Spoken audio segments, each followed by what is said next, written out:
futuro de Europa es un futuro que aspira a alcanzar la neutralidad climática en 2050 y para ello es necesario embarcarnos en una transición ecológica sin precedentes. Dentro del marco de la recuperación de la Unión Europea de la crisis de la COVID-19, Europa ha puesto encima de la mesa un paquete presupuestario y un paquete de estímulo fiscal sin precedentes, el presupuesto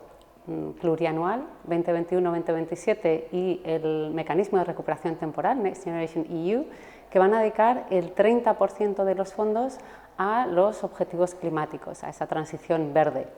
Esto acelerará o ayudará a acelerar los objetivos de los Estados miembros que en España, por ejemplo, aspiran a esa neutralidad climática también en 2050 y a reducir sus emisiones de gases de efecto invernadero en un 23% con respecto a los niveles de 1990